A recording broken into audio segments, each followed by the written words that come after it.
Here are the aha moments you're supposed to have with the second half of the homework, the second half of the teamwork from section 312.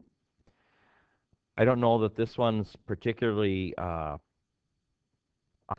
worthy, but it's just good practice to get the chance filling in these boxes. It's these conversations you have to have with yourself. You have to say to yourself, self, if the bottom is x and the area of the box is xy, what does the left side have to be? And once you figure out what that left-hand side is, now you can kind of get the ball rolling. If the left side is a y and the top is a 3, then that will have to be a 3y. And likewise, if the left side is a y and the area is a y squared, y times what gives you y squared? And that winds up being y times y. And maybe it's a nice little refresher, too, to say, if it's an x on the bottom, it's an x on the top. And if it's a 3 on the top, it's also a 3 on the bottom. If it's a y on the bottom, it's a y on the top. If it's a y on the left, it's a y on the right. So I'm not sure that there's a real aha moment here. I think it's just more practice with stuff that you've been doing so far. So here are the rest of the answers to number 17.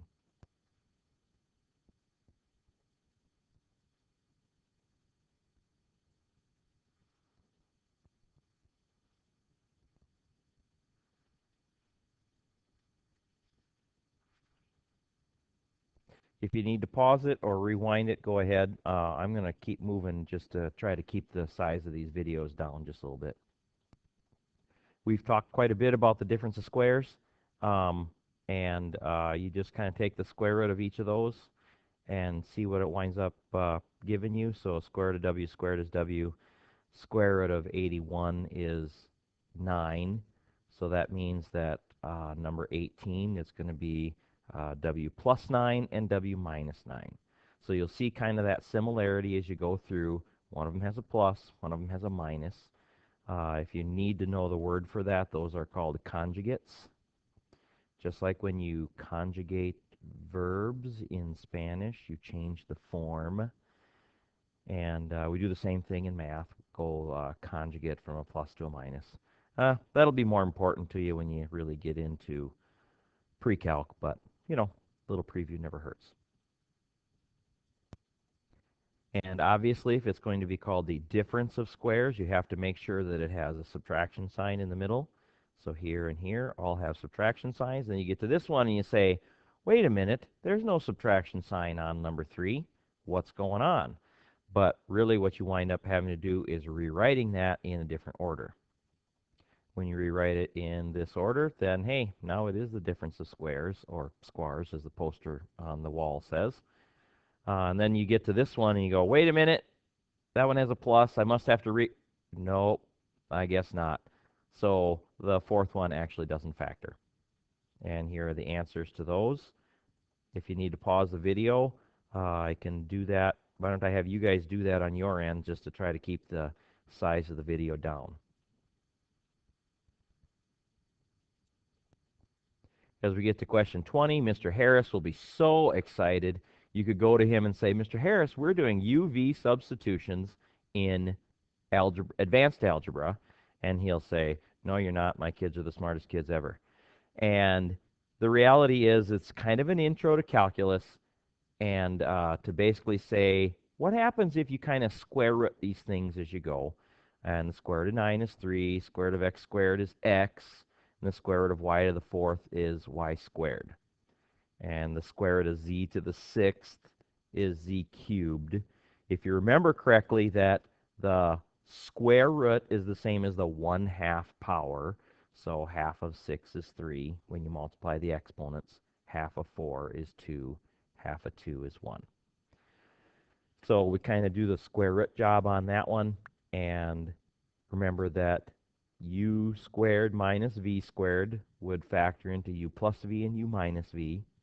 And we do a little substitution, and we say the u is 3xy squared, and the v was z cubed. And we substitute those in, and we get the expression you see down there in green. I don't know what they wanted you to do with 21a, but that's just the binomial square. Maybe that was the point of the question. But what do all these problems have in common? They're all binomial squares. So they want you to do this UV substitution. And you kind of look at this first one and you say, well, u squared would have to be x squared. So that means u is x. And then it says v squared would have to be 9. So that means v would be 3. So according to the binomial square theorem, u squared minus 2uv plus v squared would give me x, which is my u, and minus 3, which is my v. So x minus 3 quantity squared. Letter C, same deal. We say that u squared is 9x squared. That means u is 3x. We say that v squared is 25y squared. That means v is 5y. Just kind of as a double check, I guess, on both of these questions, which I skipped over, does it work out to give you kind of a 2uv? So 2 times x times 3, is that 6x? And yeah, it is. And 2uv here, that kind of got obscured a little bit. Get rid of that. 2uv, if I take 2 times 3x times 5y, do I get 30xy? The answer is yes. So that means the answer, again, is, if I combine these two things right there, 3x plus 5y quantity squared, because they're all binomial squares. Letter D, do the same thing. My first term is u squared. So if u squared is a plus 7 quantity squared, then u is a plus 7. If v squared is 25, then v must be 5. And we kind of do that little check down here in the middle and say, is 2uv going to give me negative 10 times a quantity of a plus 7? And the answer is not really, unless you make this a negative 5. And then we have it. So this factors into the quantity of a plus 7 minus 5 squared, which I guess if you combine like terms would turn out to be a plus 2 quantity squared. Now, I don't usually spend a lot of time on this UV substitution. It is brand spanking new stuff for you guys.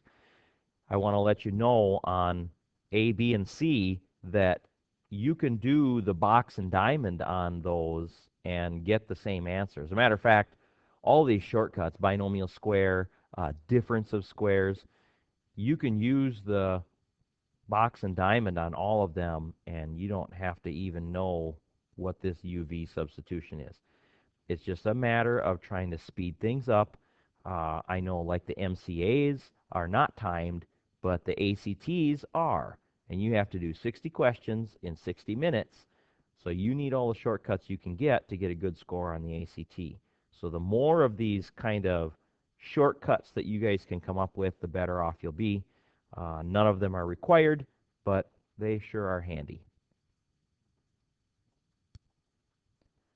So here's your practice for the second half of section 3.1.2.